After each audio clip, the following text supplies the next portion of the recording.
Shalom, shalom, bien-aimés dans le Seigneur. C'est un plaisir renouvelé cette semaine de vous retrouver dans le cadre de notre émission hebdomadaire à l'école du sabbat. À l'école du sabbat, c'est sur votre chaîne, la PPT TV, Precious Present Truth. Donc, le lien de notre chaîne YouTube que vous connaissez déjà, chaque semaine, nous vous offrons une étude de la parole de Dieu à travers un guide moniteur. Le moniteur de l'école du sabbat, c'est un guide trimestriel et nous sommes parvenus au dernier trimestre de l'an 2024, le quatrième, et la leçon 10 qui fait l'objet de notre étude cette semaine a pour titre « Le chemin, la vérité et la vie ». Fidèles internautes et téléspectateurs, pour en parler, pour en discuter à cette étude, pour tirer quelques leçons de cette 10e leçon, nous avons comme la coutume le frère Janvier sur ce plateau. Bonjour frère Janvier. Bonjour, bonjour madame. Voilà, et puis tout aussi à côté, nous avons le frère Innocent, un habitué de ce plateau. Bonjour frère Innocent. Bonjour Florence. Donc, vous l'avez compris, le décor est placé. Avant donc d'entrer en profondeur dans l'analyse des thématiques ou des leçons à tirer de cette leçon 10 du 4e trimestre, nous allons demander au frère Janvier de nous unir dans la prière. Seigneur notre Dieu, merci parce que encore l'opportunité nous est accordée. Nous te demandons, oh Dieu, de nous accorder encore la force du Saint-Esprit pour que nous puissions parler de ce qui vient de toi seulement. Utilise-nous, oh Dieu, comme des outils pour juste transmettre ton message à ton peuple. Au nom de Jésus, Amen. Amen. Amen. Dernier trimestre de l'an 2024, quatrième trimestre, donc leçon 10 qui a pour titre « Le chemin, la vérité et la vie ». Le chemin, la vérité et la vie. Le verset de mémoire nous est tiré toujours de l'évangile selon l'apôtre Jean dans le premier chapitre de cet évangile, le verset 18 précisément. La version Louis II nous dit personne n'a jamais vu Dieu. Le Fils unique qui est dans le sein du Père est celui qui l'a fait connaître. Alors, de prime abord, nous apprenons dans cette leçon 10, en lien avec les thèmes d'étude sur le livre de Jean, que cet évangile de l'apôtre Jean est subdivisé en 4 grandes parties. Nous avons d'abord le prologue, qui était l'introduction, qui est l'introduction de ce chapitre, de ce livre, de cet évangile, dans le chapitre 1 des différents chapitres de l'évangile selon Jean. Après le prologue, nous avons le livre des signes, et puis la séquence du livre de gloire, et à la fin, nous avons l'épilogue. Comme ça donc, que doit-on comprendre par ce séquencement du livre de l'évangile de Jean, frère Janvier, frère Innocent d'abord? Merci beaucoup. Bon, en fait, quand nous avons étudié cette leçon de Jean, nous avons vu que nous sommes en train d'étudier des thèmes d'abord. Le thème est sur Jésus, sur la divinité de Jésus, l'identité de Jésus. Et quand nous voyons l'approche de Jean, quand il écrit ses livres, il veut beaucoup plus se concentrer sur Jésus. Et sa manière de présenter Jésus commence comme quelqu'un vraiment qui est comme quelqu'un qui est en train de rédiger un travail. Commence par l'introduction, il développe les œuvres de Jésus pour faire comprendre toujours sa divinité. Il va sur la partie de gloire de Jésus et il va au niveau de la conclusion. En fait, c'est une approche que l'auteur, que l'écrivain du livre de Jean a utilisé pour nous faire comprendre beaucoup plus qui est Jésus. Voilà. Donc, il introduit l'essence même de la personne de Jésus par sa divinité. Et après, il va donner un certain nombre de chapitres, du chapitre 2 jusqu'au chapitre 12. Il va montrer les signes qui rendent témoignage effectivement que Jésus Il est le Fils de est fils de Dieu, Voilà. ce n'est pas quelque chose ou que n'importe qui. Et à partir du chapitre 13, d'ailleurs, qui va faire l'objet de notre étude de cette semaine, Ouais. il va donc parler maintenant de la révélation de la gloire de Dieu à travers toujours l'œuvre messianique de Jésus. Et à la fin, il va faire la grande conclusion que nous appelons le prologue. Alors, frère Janvier, est-ce qu'il y a quelque chose d'essentiel à retenir de cette Oui, division du livre de Jean? ouais, je voulais seulement ajouter par rapport à la question là, parce que c'est avec les commentaires que le frère Innocent vient de donner, c'est vraiment intéressant. Mais aussi, nous allons voir que quelque part, ces thématiques sont en train ou contiennent des éléments qui prouvent, comme vous l'avez dit, qui prouvent que réellement Jésus est un fils de Dieu. Et premièrement, si vous voyez par exemple, vous allez trouver qu'on dit qu'il est la lumière du monde, qu'il est le pain de vie, qu'il est le vrai cep, je ne sais pas, qu'il est le bon berger. Tous ces éléments-là se retrouvent toujours dans ces thématiques-là, pour prouver que réellement, accepter Jésus avec conviction qu'il est le vrai Fils de Dieu. Très bien. Merci donc. Alors, le verset de mémoire qui nous dit que personne n'a jamais vu Dieu, le Fils unique qui est dans le sein du Père est celui qui l'a fait connaître. Donc, en fait, on nous situe là dans la nécessité de comprendre quel était le sens et le but de la mission de Jésus, c'est-à-dire nous réconcilier ou nous reconnecter dans notre relation avec Dieu. Alors, quand Jésus dit, on dit personne n'a jamais vu, qu'est-ce qu'on entend? Personne n'a jamais vu Dieu si ce n'est celui, le Fils qui était dans son sein. Frère Innocent, qu'est-ce qu'on doit comprendre du verset à mémoriser? Bon, merci beaucoup.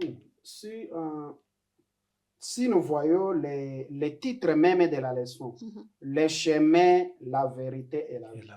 Si nous revenons sur la 9e leçon qui nous parlait des sources de vie, nous voyons que ces mots, nous les trouvons dans les versets à mémoriser De la de la 9e 9e leçon. leçon. C'est juste de nous montrer, parce qu'il y a même ceux-là aujourd'hui qui n'acceptent pas que Jésus est un Dieu. Oui. Il y a ceux-là qui continuent à dire que Jésus, c'est un prophète, Comme tous les autres, tous les autres prophètes. Oui. C'est pourquoi quand on dit « personne n'a jamais vu Dieu », et là c'est la parole de Jésus, Ouais. quand il dit à ses disciples, parce qu'il y avait aussi les disciples qui avaient tendance, à cette époque, les gens aussi doutaient de la divinité de Jésus. Et il les a rappelés. Personne, jusqu'à aujourd'hui, personne n'a n'a jamais vu Dieu. C'était juste rappeler que Jésus, c'est lui qui joue le pont, la relation du pont entre nous et le ciel. Et en d'autres termes, si nous revenons même à l'introduction du concepteur de la leçon qui dit au commencement c'était la parole était avec Dieu et la parole était Dieu. C'était pour renforcer, pour vous dire. Et dans la leçon, nous allons le voir, même la question de Philippe, qui dit montre-nous le Père. Et Jésus il dit mais finalement, celui qui m'a vu, il a vu le Père. C'était pour confirmer juste sa divinité. Il ne faut pas chercher le Père au moment où vous avez le Fils. Si vous avez vu le Fils, vous avez vu le Père. Très bien. Si vous avez vu le Fils, vous avez vu le Père. Et justement, nous entrons maintenant dans la troisième séquence du livre de l'Évangile de Jean, les signes. Le livre de gloire, avec le chapitre 13 qui nous pose donc la scène de la Pâque. Comme dans certaines religions, on parle du jeudi des Pâques, où Jésus, alors qu'il a demandé à préparer la célébration de la Pâque selon la tradition juive à l'époque, parce qu'il y avait après ça la fête des tabernacles et tout qui devait suivre, et la Pâque après. Et donc, Jésus va introduire un événement qui n'existait pas dans la culture et les rituels religieux juifs avant. C'est vrai que le lavement des pieds était connu, et même au niveau du sanctuaire, il y avait le rituel de lavement des pieds avant d'entrer dans le sanctuaire par les sacrificateurs. Mais ici, Jésus introduit le lavement des pieds pour donner une leçon à ses disciples. Que comprendre de l'utilisation du symbolisme du lavement des pieds dans la vie chrétienne aujourd'hui? Bien. Ça, c'est vraiment important parce que Jésus lui-même a dit que tout ce que je fais, vous qui êtes en train de me suivre, vous devez aussi le faire. Pour dire quoi? Si Jésus vient avec les systèmes ou les symboles de lavement de pieds et avant d'entamer la Sainte Seine, comme on le fait aujourd'hui dans certaines religions, il a fallu que nous comprenions de quoi Jésus voulait expliquer par rapport à ça. Parce que la plupart des gens sont en train de le faire parce qu'on dit de le faire. Oui. Mais nous devons comprendre que Jésus nous a enseigné un élément important. La première chose que Jésus nous a enseigné, c'est d'abord le pouvoir. Mhm. Et quand on a le pouvoir, cela ne veut pas dire que ce pouvoir-là, vous devez directement, vous devez être au-dessus des autres. Mais Jésus nous a montré que si j'ai le pouvoir, si j'ai l'autorité, il faut que je sois aussi au service de qui?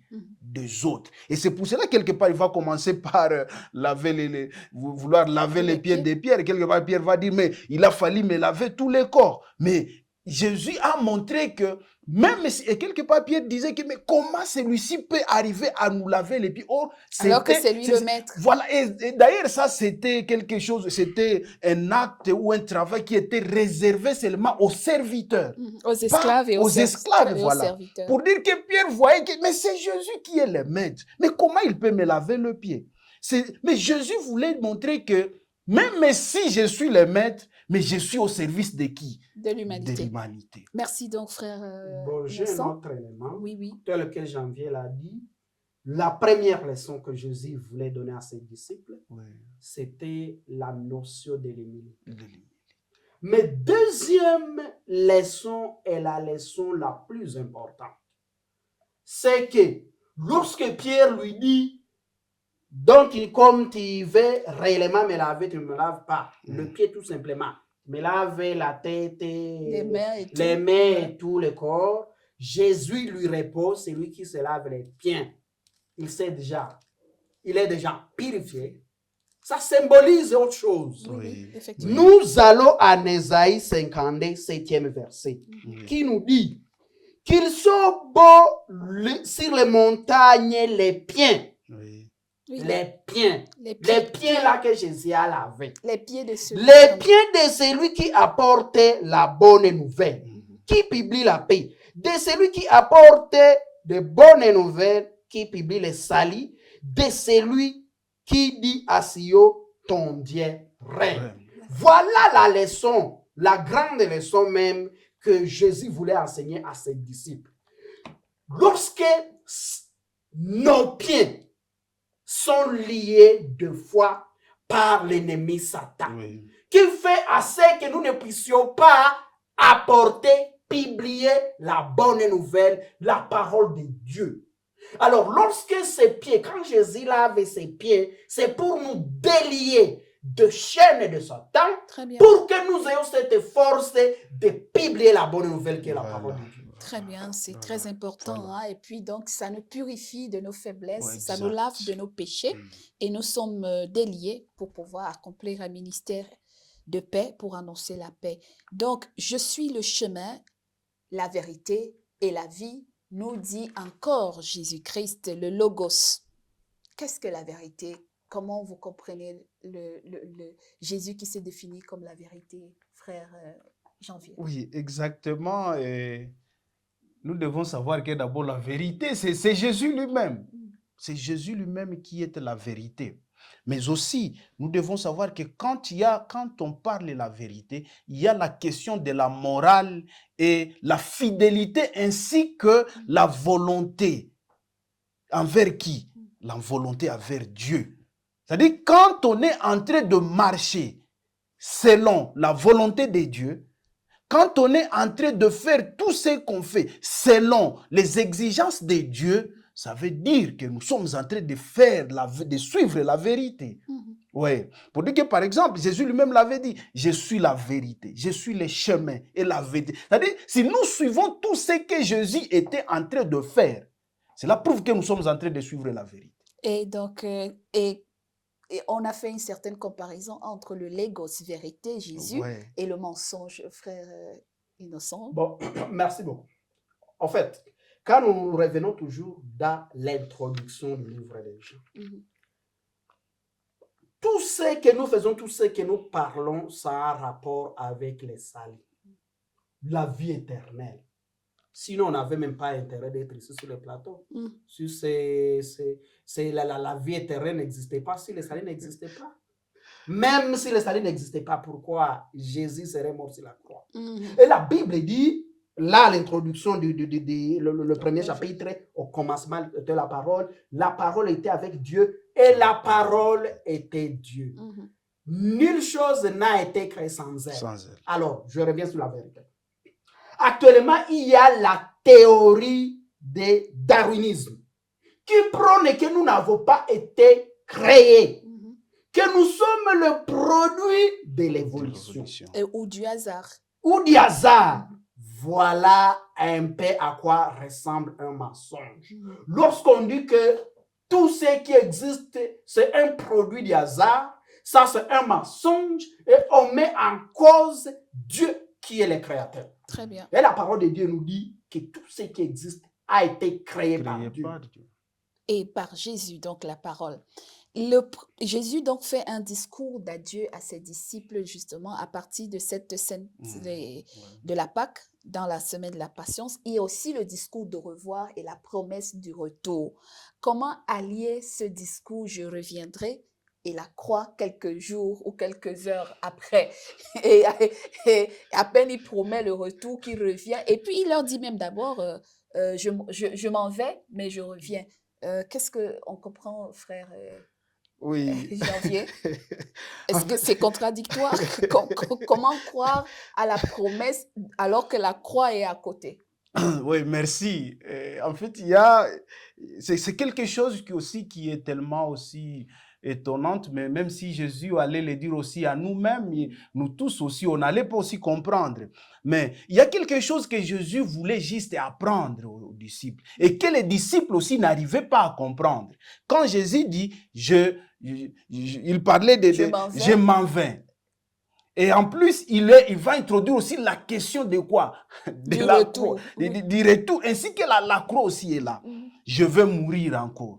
Imaginez-vous quelqu'un qui te dit, bon, je m'en vais. Encore quelque part, il te dit, je vais mourir. C'est quelque chose qui est un peu contradictoire. Mais ça demande, c'était quelque chose que Jésus voulait apprendre aux disciples. Jésus voulait apprendre aux disciples la question de sa mort, la question de sa résurrection, ainsi que la question de son ascension. Mais les disciples n'arrivaient pas à comprendre cela. Et quand il disait que je m'en vais, il s'en va pour aller nous préparer une place. Et c'est pour cela que Philippe va lui demander, mais tu vas où? Ah voilà, et quelque part aussi, il y a Pierre aussi qui va dire, non, moi je vais tout faire pour te protéger, parce qu'il ne comprenait pas la question.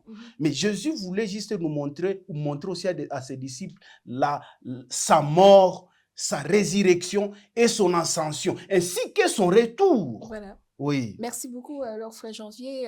Retour, promesse de retour, la mort, la croix. Bon, en fait, qu'est-ce qu'on retient de ce discours bizarre de Jésus? Comme nous avons vu, la croix est un mystère pour ceux-là qui périssent. Un scandale pour les Juifs. Pourquoi? Parce que les gens qu'on mettait sur la croix, c'était quelque chose d'ignominie, la honte. Mais regardez au travers quelque chose qui pouvait être la honte, c'est par là où la gloire de Dieu a été révélée. Et quand il promet, même tu vois les disciples comme Thomas qui demande lorsque nous lisons le Jean 14, lorsqu'il dit, lorsque je m'en serai, que je vous aurai préparé une place, je reviendrai et je vous prendrai avec moi afin que là où je suis, vous y soyez aussi. 5e verset, Thomas lui dit, Seigneur, nous ne savons où tu vas. Comment pouvons-nous en savoir le chemin? Et donc, vous voyez, quand il parle même avec ses disciples, les disciples ne comprennent pas les discours. Ils disent, qu'est-ce que celui-ci est en train de nous dire? Tu vas nous préparer une place. Où? Nous ne savons pas où tu vas. C'est tout simplement la leçon dont nous prenons ici, c'est qu'il fallait aussi l'étape pour les disciples de comprendre Jésus, comme nous aussi. À chaque fois qu'on est au pied de Jésus, on apprend tous les jours. Mais également, quand il donne cette promesse, ça nous rassure qu'il y a le second retour de Jésus. Donc, parce qu'il y a ceux-là qui ne croient pas à ça, qui croient qu'après cette courte vie de 20, 40 ans, on meurt pour du bon. Non, il y a la parole de l'espoir, où nous vivrons en éternité avec Jésus. Si nous avons cru en lui, hein. Oui, exactement. Si nous avons cru à lui, à son message, et c'est pour cela que de toute évidence, dans tout le discours de Jésus, il s'identifie comme le chemin, la vérité et la vie. Donc, si nous voulons la vie éternelle, il faut suivre Jésus. Un dernier mot pour nos téléspectateurs, pour les encourager à accepter véritablement que Jésus est le chemin, la vérité et la vie.